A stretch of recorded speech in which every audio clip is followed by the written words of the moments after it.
Just your weekly reminder, the NASCAR Xfinity Series might be putting on the best racing in all of motorsports. Plus, Austin Hill just does it again. Welcome back to the Breaking Bob channel. Hope y'all are doing well. 2 videos in one day. Had to put up some ARCA thoughts from earlier today. If you haven't checked that out, go do so. And if you're new here, hit that subscribe button. We are always talking racing and NASCAR on this channel on a daily basis. We got the Cup Series tomorrow. Zane Smith and Kyle Busch leading the field to green for the Jack Links 500 at Talladega. But the Xfinity Series putting on the show today. And let's just jump right into it because, first of all, everyone take a breath because that was just incredible racing from start to finish. Now, was it dominated by RCR? Yes, but the build up to the end was just absolutely incredible. And we've even got some friends with maybe some rivalries, maybe a little bit of fighting going on between friends, potentially. We'll get into that. But Austin Hill, your winner today in the Xfinity Series Talladega race. Somehow or another, it was a photo finish just on the backstretch because in true superspeedway fashion this year in NASCAR, no matter what series it may be, the ending just doesn't really give you what you need. We're not getting these photo finishes at the checkered flag line. There's a caution that comes out some point on the white flag lap that just ends the race, and we have to go back and video review a winner. And today was no exception. We had 3 different cars on the front stretch waiting to find out who was the winner between Austin Hill, Jesse Love, and Jeb Burton.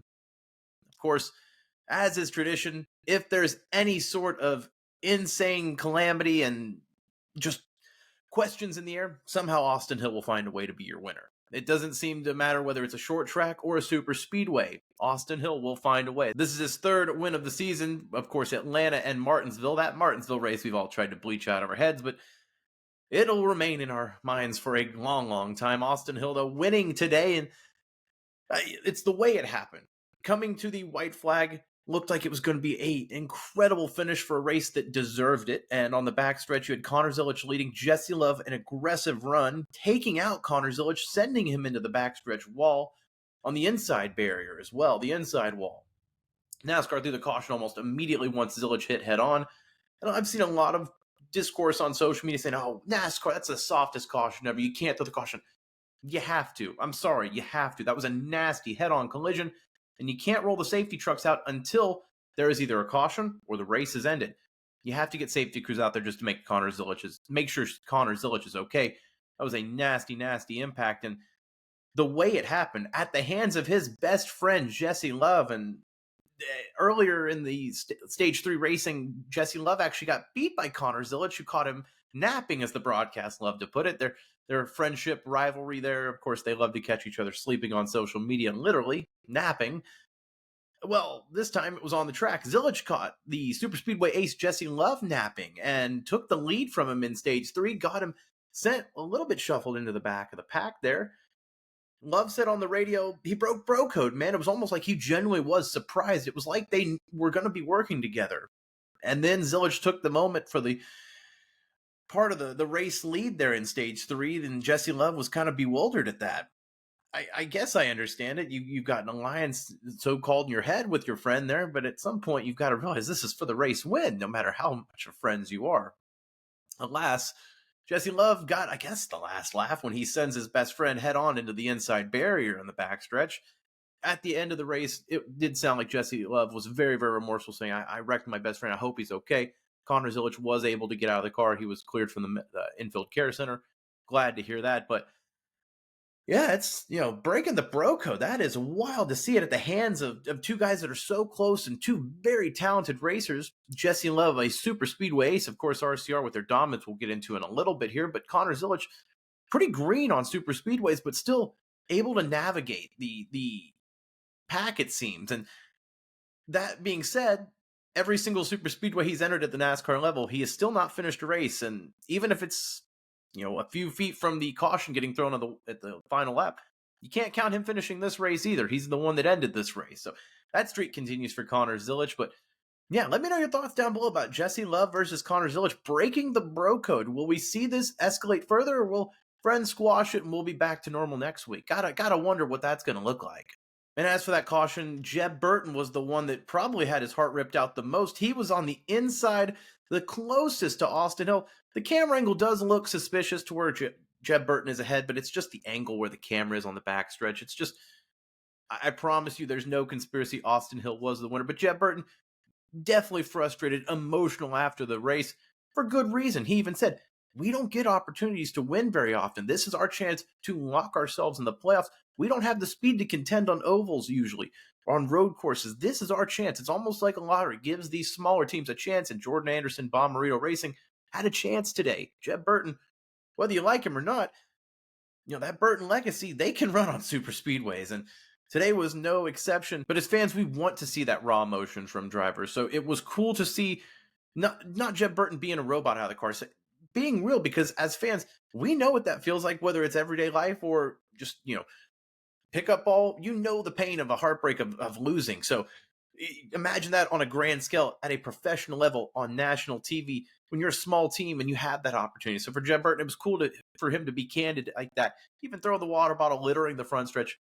We'll give him a pass on that. But yeah, it was once again one of those under review caution finishes that you hate to see. And for someone like Jeb Burton, it just kind of drags out that pain, I think, even more. But inevitably, I talked about it at the beginning, Austin Hill winning this race, another super speedway win. He's inevitable. It seems like the devil magic that is the 21 team just finds a way. This is his third race of the year to win, like I said, with Atlanta and Bristol. But it seems like the way he's won it this year, historically, this is a big, big historic year for the 21 team. The first race he won in Atlanta, he passed Dale Jr. for most laps all-time led in the Xfinity Series. Then the Martinsville win, that was RCR's 200th win, I believe. Was it 200th, 100th win? It was a milestone win for RCR, regardless, in the Xfinity Series. Historic for him there. And then this one, got to double check my math and my research here, but I'm pretty sure this was his 9th drafting track win, which sets him at the top of the list in the Xfinity Series all-time, passing a tie between Dale Jr., Tony Stewart, and Austin Hill, currently at 8. Now Austin Hill is separated at the top at 9 drafting style track wins. So historic once again, 3 wins for Austin Hill this year. And RCR sweeping the race stages today. Jesse Levin stage 1, Austin Hill stage 2, and then of course Hill in the win. Dominant. Once again, they are just the team to beat every single time they come to a plate race, whether it's Austin Hill or Jesse Love. They are just the team to beat, and it's not 1 year. This is multiple years. This is 3-4 years now where they just show their speed. And yes, Austin Hill's a 30-year-old veteran. He's been racing for a while, but the speed that those cars bring every single time they come to one of these tracks. And yes, it takes it takes the tandem bond there, but credit to RCR and ECR for those engines they bring every single time they come to a drafting track. It is dominant. It reminds you of those DEI days in the early 2000s when they were dominant at Talladega. But let me know your thoughts down below. Austin Hill, the so-called villain, I guess you could say, of the Xfinity Series, once again pulling out the win for win number 3 in the 2025 campaign. And before we get out of here, let's just wrap it up with some of the general commentary, because there was some great racing today.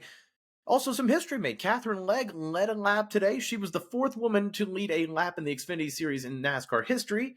And then later was running 13th, 14th, 15th, I think, in the main pack late in the race. And a bad move from Erica Almirola just takes herself out and a couple other cars. Almirola blamed his spotter, saying, "You told me I was clear." I'm hoping nobody on social media, I haven't really seen anybody really go at Catherine Legge saying this wasn't her fault. It was not her fault. If you think it was, go ahead and comment down below so I can put you on a public forum and roast you right now, because that was not Catherine Legge's fault. Completely Eric Almirola. And he's got to know better as a veteran, especially, not racing a ton. He's doing limited opportunities. Maybe that's the reason. He's not getting those reps every single week. He thought he was clear and he wasn't, but frustrating for Catherine Legge. A really good run going there, but it also probably did win her some respect in the garage this weekend, I would guess, and among fans as well. It was a good showing for that team. But overall, I said this in the intro, the Xfinity Series just weekly continues to deliver, whether it's storylines, the on-track racing, the rookies today, Nick Sanchez, Connor Zilisch, just really the youth. Carson Quapple was up there for a while today too. The youth is really showing the skill set that we expected in this rookie class. And the kids are all right. And the Xfinity Series, just the racing it produces. Tomorrow we're going to go to the Cup Series, and a lot of it's going to be fuel saving. Whether you like it or not, that's just that's the state of the NASCAR Cup Series in the modern drafting style tracks now, super speedway racing. But today, in the Xfinity Series, pure racing. We got it. We love it. The finish may not be what we want, but don't be mad at NASCAR for that caution. That's safety, folks. It is what it is, but just incredible racing. Let me know your thoughts down below about the race today. If you haven't caught up on the ARCA race in my video earlier, go watch that as well. I'll be here for the race tomorrow, the Jack Links 500 post race, for all the coverage of the Cup Series at Talladega.